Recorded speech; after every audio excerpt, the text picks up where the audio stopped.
Hey guys, this is TheSmooth Spy, and welcome to VR Talk. On this episode, we have Oculus Rift reveals the price for their headset, as well HTC Vive releases new specifications on their upcoming new headset, the HTC Vive. Let's get started.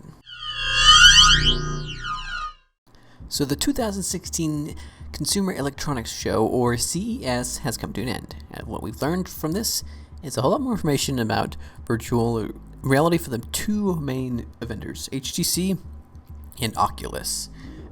First up, the big news that came out of this, we have an official cost of the Oculus Rift, and that is a whopping $599.99, or $600.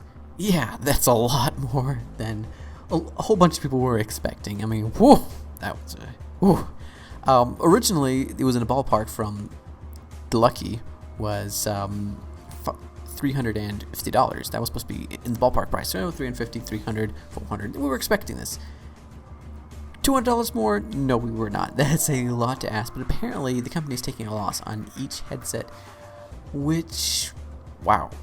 So, but it is a early adoption item. It's VR. It's this new tech. It's going to be expensive, especially until they get the ball rolling. So expect the price to go down in the following years. But for the starters, it's going to be a high cost of entry into the VR room. So that's a major thing. What you get, and with the Oculus, you get the Oculus Rift, you get a sensor. You also get a Microsoft Xbox One wireless controller and an adapter for that. And yeah, that's pretty much all you get in the box, which apparently the controller doesn't cost Oculus any themselves, as it is just all from Microsoft, which is cool. I mean, but still, I'd rather use a PlayStation 4 controller. As far as release date, if you pre-order your Oculus Rift, you won't have to pay anything until it ships, and the shipment starts March 28th, but as they don't have a ton of stock right now, I believe the ship dates gets extended, and I believe now, if you get one now, you have to wait until summer for yours to arrive, so it's gonna be a while before this thing gets steady. We can just go to Amazon and buy one, if ever. Now, as for me, I will not be getting the Oculus Rift at this price point because it is way out of what I was expecting to pay for VR. Even though I am an enthusiast and I love VR, I guess that means maybe I'm not so much an enthusiast. I wouldn't be fan of the money, but unfortunately, $600 is a lot to go for. It's a lot to go for a whole lot of other people.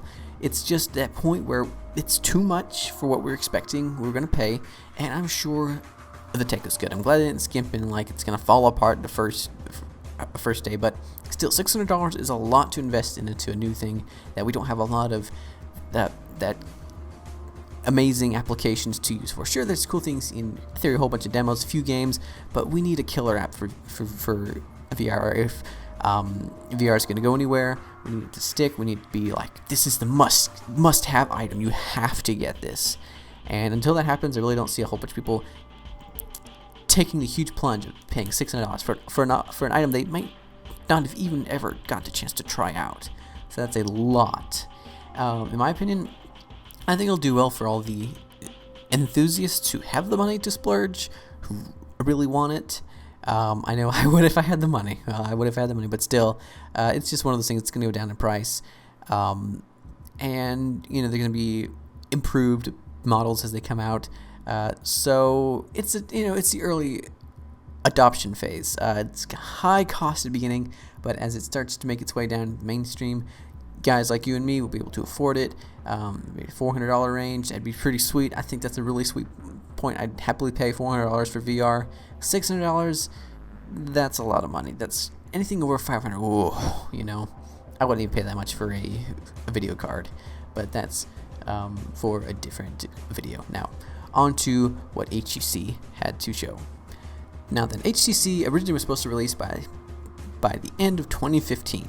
They said that, but they had to push it and give us a delay for a very important reason. Apparently, a huge technological breakthrough. I mean, I was really excited. And that feature is, well, first off, they have a new name. It's HTC Vive, which, okay. And there's a camera now on the front of the Vive that allows you to see the room around you, which, in my opinion, is not a huge technological breakthrough. I mean, it's cool. It's very helpful. This is one thing that I was seeing that VR headsets need to have. So, like, oh, you need to check your phone. You don't have to take the helmet off. Well, not a helmet, the headset. You don't have to take the helmet off. You can just hit a button on your controllers, have a look at your phone, okay, and then you can head back into your game. It makes it a lot easier. It makes a lot of sense. You need to see something, especially with the room scaling. You're going to be walking around. You need to make sure you can see what you're doing. What's also cool is if you're getting close to an object with the camera now, it'll show you what that object is. Say it's like a ottoman, for example, in the middle of the room, which it really should be out of the way if you're going to be walking around in VR.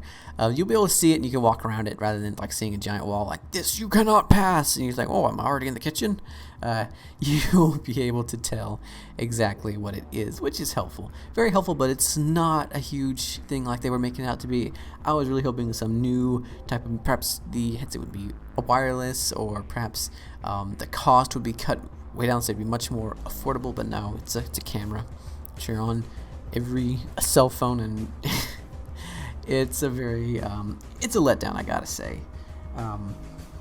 They also made the headset a lot more comfortable to wear. Apparently it feels really much lighter, it feels softer, it just feels easier, which is good, because if this thing to be strapped to your face, you don't want it to be heavy and going to be uncomfortable. It's supposed to be very comfortable now, which is always good. It's not the final consumer version. This is just like their new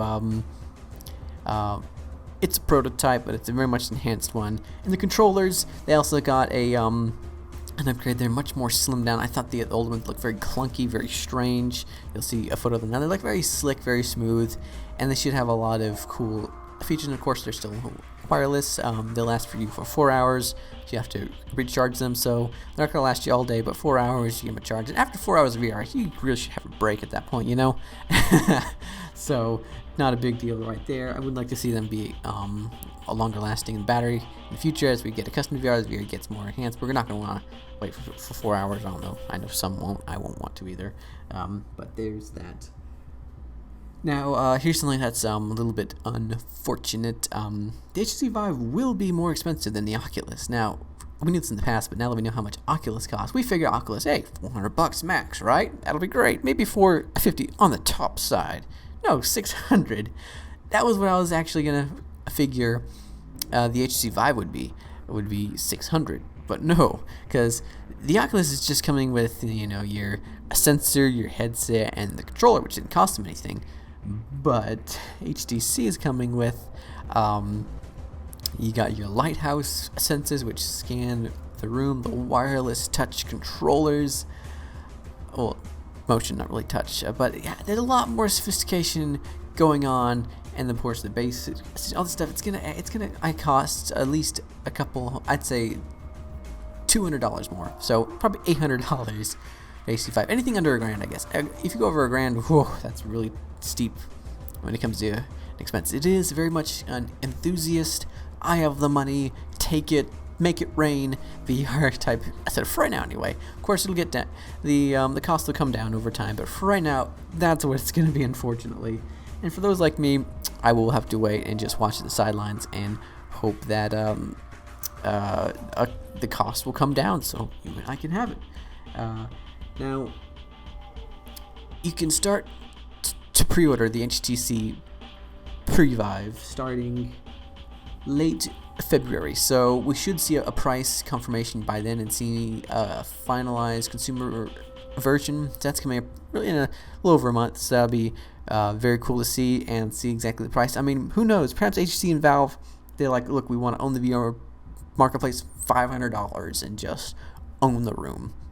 Because I really think on the software side, HTC and Valve, of course, Valve using Steam VR will have the upper hand. But of course, if you have a super high entry cost, as VR is already, as we see, has a high entry cost, it's gonna be I don't know how, unless like Valve comes out with like a killer exclusive application.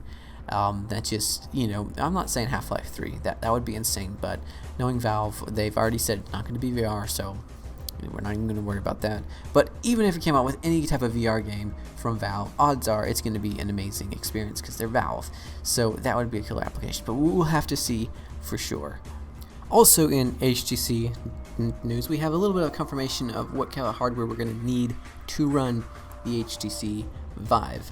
A lot of people were thinking it would be much higher than the Oculus, perhaps a 980 or 980 Ti on the NVIDIA side, but apparently that's not the case because HTC's Xin Yi, I believe I'm saying that right, was speaking to IGN in an interview over at CES, and she said that they have the they have the headset running off a 970. So we expect pretty much the Oculus Rift will be the same as to the HTC Vive when it comes to a type of hardware only. As far as USB ports, not quite sure. As far as a CPU and RAM, not quite sure, but I imagine it'll be the same. So that's a little bit of a good thing. Even though it will cost more, it will pretty much require the same thing. So that is at least is nice to hear. Alright guys, thank you so much for watching. Be sure to leave your likes and comments down in the comments section. Let me know what you think about all this news we got out of CES and what you are, if you are interested in actually going to be buying an Oculus Rift and why or why not, and if you think you'd rather wait for the price to go down or see what HTC has and all that fun stuff. And be sure to subscribe to me, TheSmooth Spy, if you want to hear more from me and more about everything virtual reality. Thank you very much for watching. Take care.